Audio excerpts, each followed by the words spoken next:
Kamu pernah nggak sih lagi bahagia-bahagianya, terus tiba-tiba denger lagu galau, dan mood kamu hancur total? Kayak, kenapa jadi mellow?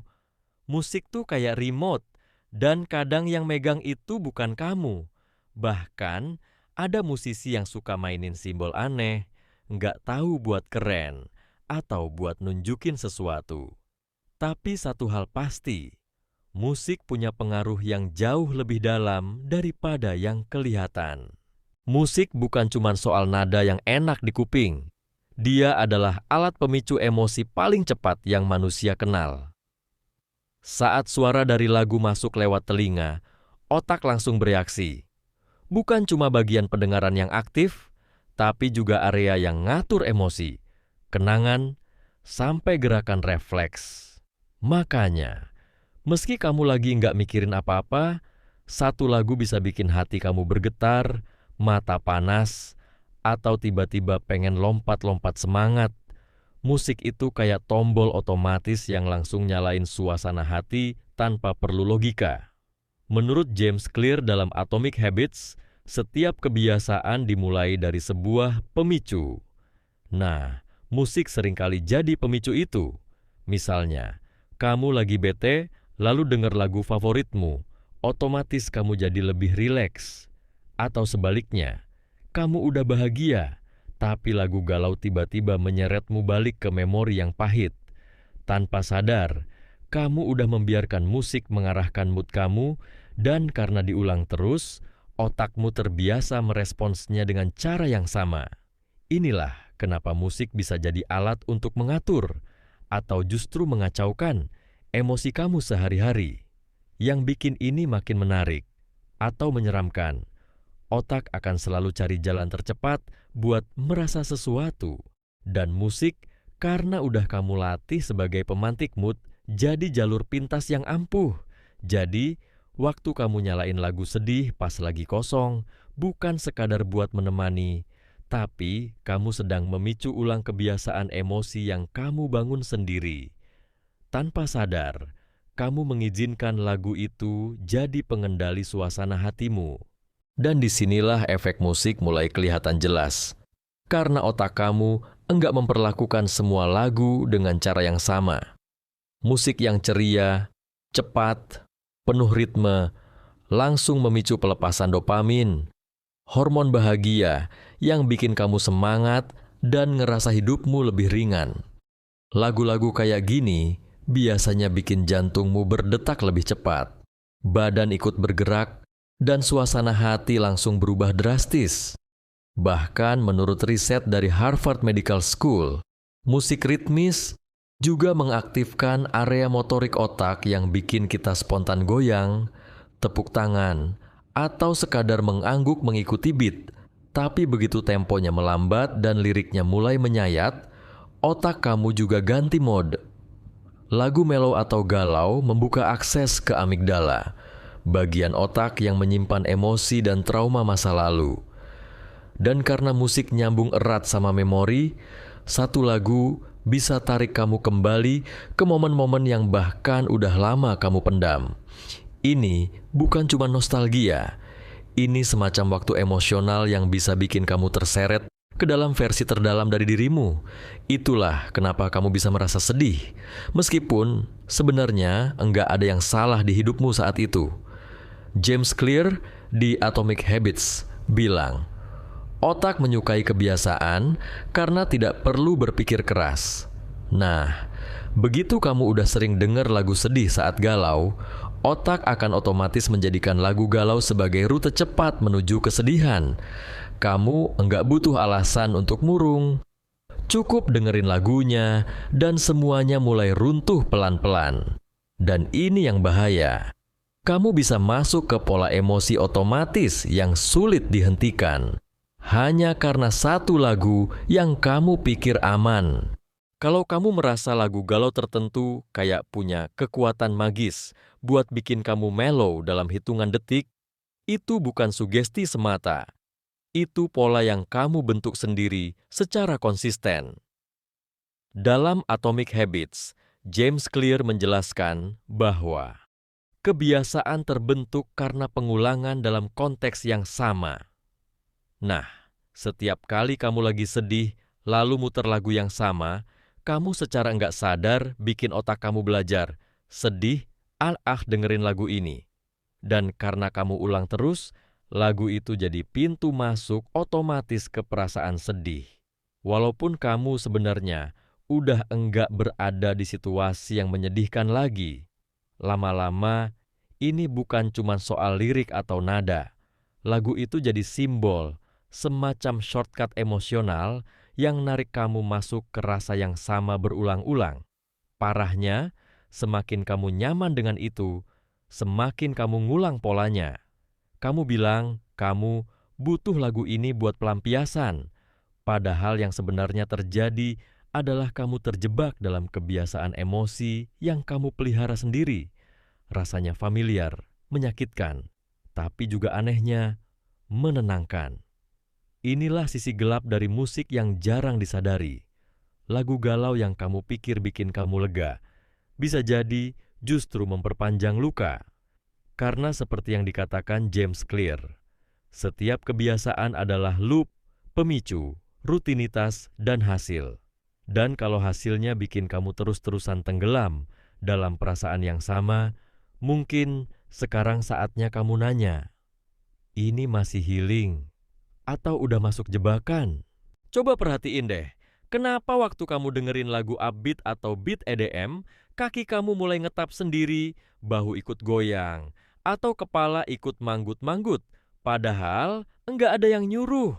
Itu karena musik secara otomatis mengaktifkan sistem motorik dalam otak kita, bagian yang ngatur gerakan tubuh. Dan yang bikin menarik, tubuh kamu enggak cuma menanggapi suara sebagai hiburan, tapi sebagai isyarat untuk bergerak. Musik jadi pemicu fisik yang bikin kamu aktif, bahkan saat kamu lagi malas. Dalam Good Habits, Bad Habits, Wendy Wood menjelaskan bahwa kebiasaan terbentuk bukan karena niat, tapi karena keterulangan dalam konteks yang sama. Ini juga berlaku buat musik. Kalau kamu terbiasa dengerin lagu semangat pas olahraga atau kerja, maka otak akan mengaitkan beat itu dengan mode produktif. Lama-lama, tubuhmu akan secara refleks bersiap gerak begitu dengar nada yang familiar, meski kamu belum siap secara mental. Ini yang bikin musik bisa ngangkat mood dan tubuh sekaligus. Sebaliknya, kalau kamu sering pasrah rebahan sambil dengar lagu lambat yang menenangkan, lama-lama tubuhmu juga mengaitkan suara itu dengan mode diam, pasif, atau bahkan lesu. Musik yang kamu pikir cuma teman latar, ternyata diam-diam jadi pelatih yang membentuk pola gerak dan energi kamu. Musik bisa mengubah kecepatan hidupmu, bukan dari luar, tapi dari dalam. Dan itu semua dimulai dari suara yang kamu pikir cuma hiburan biasa. Kamu mungkin cuma iseng nyanyi, "Aku lelah, aku hancur," sambil scroll TikTok tengah malam. Tapi sadar nggak, semakin sering kamu nyanyi lirik itu, semakin otakmu menerimanya sebagai kenyataan. Lirik lagu, apalagi yang diulang-ulang dalam kondisi emosional, bisa masuk ke alam bawah sadar dan membentuk narasi tentang dirimu sendiri. Ini bukan mistis, ini cara kerja kebiasaan. Dalam Good Habits, Bad Habits, Wendy Wood menjelaskan bahwa semakin sering suatu respons diulang dalam konteks yang sama, semakin otomatis dia jadi kebiasaan, bahkan saat kamu tidak menyadarinya. Jadi kalau kamu lagi patah hati, lalu kamu nyetel lagu yang liriknya bilang kamu tidak layak dicintai, dan itu kamu ulang tiap hari, otakmu akan menyimpan narasi itu sebagai bagian dari identitas. Lirik-lirik itu jadi suara di dalam kepala kamu, dan karena disampaikan dalam bentuk musik yang emosional, pesan-pesan itu jauh lebih gampang masuk dibanding sekadar kata-kata biasa. Itulah kenapa banyak dari kita merasa terwakili oleh lagu tertentu, karena lagu itu sudah mengisi celah yang kosong dalam diri kita. Yang bikin ngeri, Lirik yang masuk ke bawah sadar ini bisa membentuk cara kamu memandang hidup, cinta, dan diri sendiri. Makin sering kamu nyanyiin lirik galau, makin kamu memperkuat identitas sebagai korban yang harus terus sedih. Bukan karena hidupmu seburuk itu, tapi karena lagu-lagu itu terus menyuapi kamu narasi yang sama.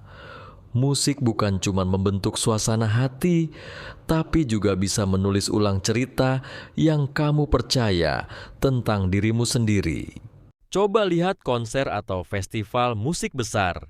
Ribuan orang datang, berdiri berdesakan, pakai baju seragam ala fandom, nyanyi bareng, nangis bareng, dan kadang berpelukan dengan orang yang baru mereka temui 5 menit lalu.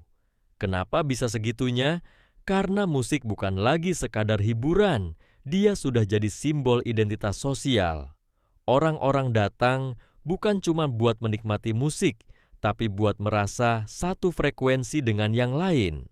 Musik jadi bahasa kolektif, pemersatu yang menyatukan mereka yang merasa sama, meski enggak saling kenal. Dalam The Psychology of Money, Morgan Housel menulis, orang-orang menceritakan kepada diri mereka sendiri sebuah cerita tentang apa yang mereka lakukan dan mengapa mereka melakukannya. Dan cerita itu telah dibentuk oleh pengalaman unik mereka sendiri. The Psychology of Money. Nah, musik memberi ruang buat orang-orang menceritakan cerita itu lewat gaya berpakaian, pilihan lagu, bahkan lewat cara mereka berkumpul. Fandom musik bukan cuma soal kesukaan, tapi soal menunjukkan ini gue, ini dunia gue. Musik memperkuat cerita yang sudah hidup di dalam diri mereka. Yang menarik, saat seseorang jadi bagian dari komunitas musik tertentu, mereka juga membentuk pola konsumsi dan perilaku sosial yang khas. Dari gaya berpakaian, cara berbicara, sampai siapa yang mereka anggap sebagai teman satu rasa. Musik menggeser batas antara konsumsi pribadi dan pernyataan sosial. Dan di era media sosial, identitas ini makin diperkuat. Musik bukan cuma soal apa yang kamu dengarkan, tapi siapa kamu saat kamu mendengarkannya. Pernah nggak sih kamu ngaca, terus sadar gaya kamu sekarang tuh ngikutin artis favoritmu? Bukan cuma gaya rambut atau pakaian, tapi cara jalan, cara bicara, bahkan cara kamu menyikapi hidup. Ini bukan hal aneh, karena otak manusia memang punya kecenderungan alami buat meniru sosok yang dianggap ideal. Dan musisi dengan semua aura panggung, lirik, dan kepribadian mereka seringkali jadi cermin identitas bagi banyak orang. Wendy Wood di Good Habits, Bad Habits menjelaskan bahwa perilaku kita dibentuk bukan hanya oleh niat pribadi, tapi juga oleh lingkungan sosial tempat kita berada dan siapa yang kita lihat setiap hari. Ketika musisi jadi figur yang kamu kagumi, apapun yang mereka lakukan akan dianggap keren, relevan, dan layak ditiru. Kamu nggak cuma menyukai lagunya, tapi juga gaya hidup yang mereka tampilkan. Dan pelan-pelan, kamu mulai membentuk versi diri berdasarkan citra mereka. Ini bukan cuma soal ikut-ikutan, tapi soal validasi sosial. Dengan bergaya seperti idola, kamu merasa diterima oleh komunitas yang sama. Kamu merasa punya tempat. Jadi, saat kamu pakai jaket hitam ala rocker atau dress dreamy ala penyanyi pop indie favoritmu, itu bukan cuma fashion. Itu pernyataan bawah sadar. Ini gue, ini dunia gue. Dan itulah kekuatan musik, bukan cuma membentuk suasana hati, tapi membentuk citra diri. Kalau kamu cukup jeli, kamu bakal sadar bahwa musik zaman sekarang bukan cuma soal irama dan lirik. Di balik panggung megah dan visual spektakuler, mulai banyak musisi yang menyisipkan simbol-simbol aneh, mata satu, tanduk, ritual membakar, bahkan bentuk pentagram. Bukan cuma sekali dua kali, tapi berulang dan makin terang-terangan. Yang jadi pertanyaan besar adalah, Kenapa mereka melakukan itu dan buat siapa sebenarnya simbol-simbol ini ditampilkan? Jawabannya enggak selalu tentang edgy atau seni eksperimental. Simbol punya kekuatan yang enggak butuh penjelasan verbal. Saat kamu melihatnya terus-menerus, kamu bisa terbiasa, bahkan tanpa sadar menyerap maknanya. Dan ketika hal yang awalnya kamu anggap aneh, mulai terasa biasa, disitulah alam bawah sadar kamu sudah dikondisikan. Bukan karena kamu setuju, tapi karena kamu terbiasa. Itulah cara simbol bekerja, diam, tapi meninggalkan jejak yang dalam. Yang lebih menarik atau mengerikan, simbol-simbol ini sering jadi senjata promosi. Karena begitu muncul, langsung jadi bahan pembicaraan, viral. Musisi itu langsung naik karena kontroversi, engagement-nya meledak, dan semua mata tertuju padanya. Dalam dunia yang haus sorotan, simbol-simbol ini bukan sekadar ekspresi, mereka adalah alat. Dan sayangnya, penontonnya seringkali enggak sadar bahwa mereka sedang disuguhi lebih dari sekadar pertunjukan musik. Di era sekarang, jadi kontroversial jauh lebih cepat bikin terkenal daripada jadi berbakat. Dan banyak musisi paham betul soal ini. Maka jangan heran kalau simbol-simbol aneh, visual yang menyerempet okultisme, atau lirik yang bikin dahi berkerut malah sengaja ditampilkan. Bukan karena pesan spiritual, tapi karena satu alasan yang lebih sederhana. Biar dibicarakan. Kontroversi itu viral, dan viral artinya relevan. Ketika satu simbol bisa mengundang jutaan klik dan komentar, buat apa bayar iklan mahal? Mereka tahu, saat publik ribut soal arti simbol ini itu, algoritma bekerja. Video naik, engagement meningkat, nama mereka terus muncul di mana-mana, dan semakin orang debat, makin besar eksposurnya. Di balik semua teriakan, ini berbahaya atau ini sesat, musisi itu cuma butuh satu hal, perhatian. Dan simbol-simbol gelap itu bekerja lebih efektif daripada promosi biasa, karena bikin orang penasaran, emosi, dan akhirnya ikut menyebarkan. Ironisnya, publik seringkali nggak sadar bahwa mereka sedang jadi bagian dari kampanye itu. Mereka pikir sedang membongkar konspirasi, padahal mereka justru ikut membantu menyebarkannya. Jadi pertanyaannya sekarang, apakah simbol-simbol itu benar-benar punya kekuatan mistis, atau sebenarnya cuma alat dagang yang dipoles seolah-olah sakral? Mungkin bukan soal benar atau salah, tapi soal siapa yang lebih dulu sadar sedang dimanfaatkan. Di balik semua kegaduhan soal simbol-simbol gelap yang disisipkan dalam musik, ada satu fakta yang susah dibantah. Simbol itu menarik perhatian. Dan di era digital sekarang, perhatian adalah mata uang paling berharga.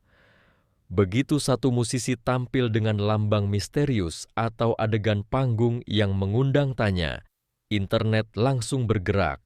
Semua orang ngomongin, bikin teori, bahkan nyebarin ulang videonya. Ini bukan kebetulan, ini strategi. Simbol-simbol itu bekerja kayak clickbait visual. Mereka nggak butuh penjelasan panjang, cukup satu gambar aneh dan semua orang langsung terpancing.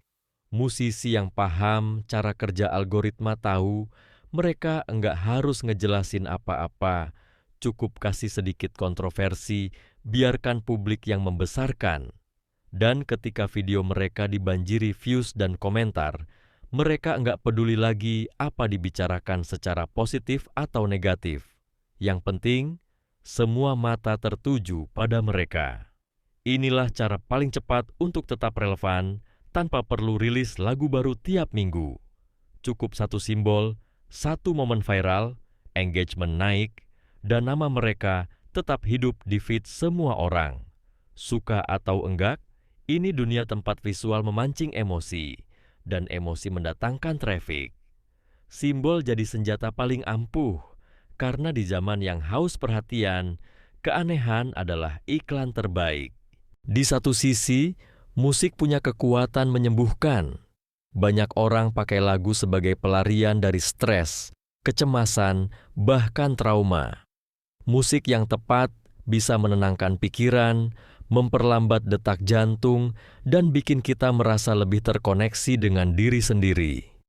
Nggak heran kalau musik juga dipakai dalam terapi, dari pasien gangguan kecemasan sampai penderita Alzheimer. Ritme, melodi, dan lirik bisa menjadi jembatan untuk menenangkan sistem saraf dan membuka ekspresi emosional yang seringkali sulit diungkapkan dengan kata-kata biasa. Tapi di sisi lain, musik juga bisa jadi jebakan yang halus. Saat kamu terus-menerus mendengarkan lagu dengan tema kesedihan, kehilangan, atau pengkhianatan, otakmu belajar untuk mengaitkan emosi itu sebagai zona nyaman. Akibatnya, kamu bisa terus-menerus kembali ke perasaan itu meskipun sudah tidak relevan lagi. Lagu-lagu itu akhirnya bukan lagi menyembuhkan, tapi memperpanjang luka. Yang lebih sulit, kamu nggak sadar karena kamu merasa sedang memproses perasaan, padahal sebenarnya kamu sedang menanamkannya lebih dalam. Semuanya kembali ke cara kamu memperlakukan musik dalam hidupmu. Apakah kamu memanfaatkannya sebagai alat untuk pulih dan bangkit? Atau kamu menjadikannya soundtrack pengulangan rasa sakit yang nggak pernah kamu akhiri? Musik bisa menjadi obat atau racun. Semuanya tergantung seberapa sadar kamu memilih lagu yang kamu izinkan masuk ke dalam dirimu. Sekarang coba kamu buka TikTok. Satu lagu dipakai ribuan kali. Bukan cuma karena enak didengar, tapi karena lagu itu punya rasa yang disepakati. Begitu lagu itu diputar, kita tahu, ini buat konten sedih, ini buat self-love, ini buat marah, ini buat nostalgia. Musik berubah jadi bahasa emosional massal yang tersebar cepat, membentuk tren, bahkan membentuk bagaimana kita mengekspresikan diri secara online. Dan yang lebih menarik, lagu yang viral bisa mengubah cara orang merasa, bukan karena maknanya, tapi karena asosiasinya. Di titik ini, musik udah bukan urusan pribadi lagi. Lagu-lagu jadi kode sosial. Ketika kamu pakai sound tertentu, kamu sedang bilang ke dunia, ini perasaanku sekarang. Dan orang yang mendengar langsung ngerti maksudnya. Nggak perlu penjelasan panjang. Cukup satu bagian lagu, dan kamu sudah dianggap bagian dari gelombang emosi bersama. Ini yang bikin musik di era media sosial jauh lebih kuat, karena dia menyatukan jutaan emosi dalam satu nada. Tapi di balik itu semua, ada satu hal penting. Kamu tetap punya kendali. Kamu bisa ikut arus, atau kamu bisa pilih soundtrack hidupmu sendiri. Karena meskipun TikTok bisa bikin satu lagu jadi simbol global, yang paling penting tetap, kamu tahu kenapa kamu mendengarkannya. Musik akan terus jadi alat paling kuat dalam membentuk rasa dan identitas. Tapi cuma kamu yang bisa mutusin, apakah kamu mau dipandu oleh musik, atau kamu yang memegang kendali atas apa yang kamu dengar.